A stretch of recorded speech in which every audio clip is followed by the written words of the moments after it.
Selamat datang di channel Bukan Saran Keuangan. Kali ini kita akan berdiskusi mengenai bagaimana Kementerian Investasi Republik Indonesia, Bapak Bahlil Lahadalia, yang sekaligus juga menjabat sebagai Kepala Badan Koordinasi Penanaman Modal, menyarankan kepada SPB asing untuk membeli bahan bakar minyak mentah dari Pertamina. Hal ini berkaitan dengan kosongnya stok minyak mentah SPBU asing yang berakibat SPBU asing ini tidak bisa lagi menjual bahan bakar minyak di SPBU-nya. Seharusnya SPBU asing ini mendapatkan minyak mentah dengan cara mengimpor, namun menurut keterangan Bapak Bahlil, kuota impor mereka sudah habis, bahkan sudah dinaikkan 10% dan tetap habis. Jika mengacu dari keterangan ini, dapat disimpulkan bahwa sampai bulan Oktober saja, SPBU asing mengalami peningkatan permintaan lebih dari 10%.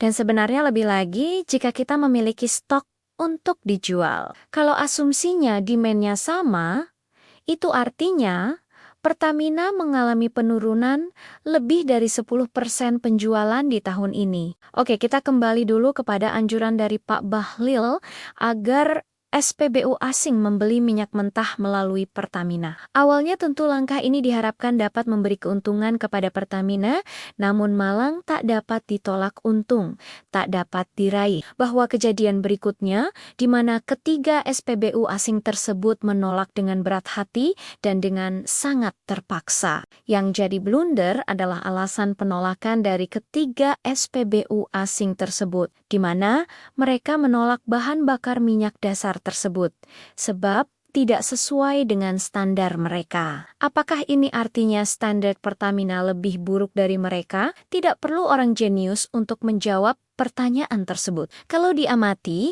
sebenarnya SPBU asing sangat memerlukan pasokan bahan dasar minyak, sebab mereka sudah tidak punya stok lagi. Dibuktikan dengan kosongnya stok mereka di SPBU-nya. Mereka tidak jualan, sebab tidak ada yang bis dijual. Ini membuat mereka harus merumahkan sebagian dari karyawan mereka, yang bertahan pun harus berkreasi dengan menjual kebutuhan sehari-hari. Padahal mereka kan SPBU yang harusnya hanya jualan bebek. Apa yang SPBU asing pertahankan sampai mereka sedemikiannya hingga tetap tidak mau membeli stok minyak mentah dari Pertamina, yang membuat mereka bahkan harus sampai berhenti berjualan. Di mana artinya itu mereka tidak mendapatkan keuntungan, bahkan merugi. Jawabannya goodwill atau nama baik. Apa itu goodwill atau nama baik? Adalah suatu objek tidak berwujud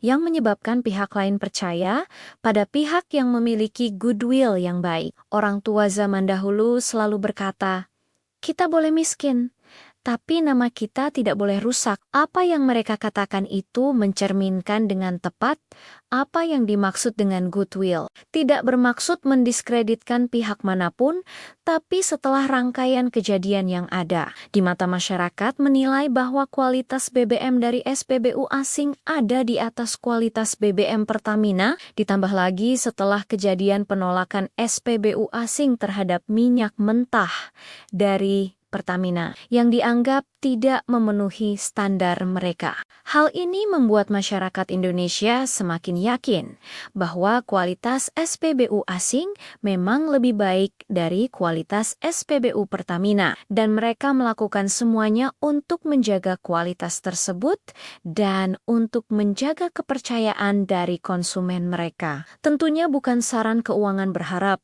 Pertamina dapat menjadikan ini sebagai pelajaran. Betapa pentingnya menjaga goodwill atau nama baik. Sebab goodwill atau nama baik itu memerlukan waktu bertahan-tahan untuk membangunnya. Dan hanya perlu sedikit waktu untuk menjatuhkannya atau menghancurkannya. Secara umum, seharusnya seluruh elemen bangsa Indonesia merenungkan berapa banyak goodwill yang ada pada mereka. Masihkah mereka memiliki nama baik? Dan merenungkan, apakah betul mereka tidak membutuhkan nama baik? Menurut Bukan saran keuangan goodwill atau nama baik, tidak hanya diperlukan di dunia ekonomi tapi di semua aspek kehidupan. Sayangnya, sekali lagi sayangnya, secara umum di Indonesia, hampir tidak ada elemen yang memiliki hal tersebut. Tentunya, bukan saran keuangan berharap bahwa hal ini bisa segera diperbaiki. Namun sekali lagi, perlu konsistensi bertahan-tahan untuk membangun goodwill. Sampai di sini dulu konten kali ini. Semoga apa yang bukan saran keuangan sampaikan dapat menjadi masukan yang positif dan berguna bagi bangsa Indonesia.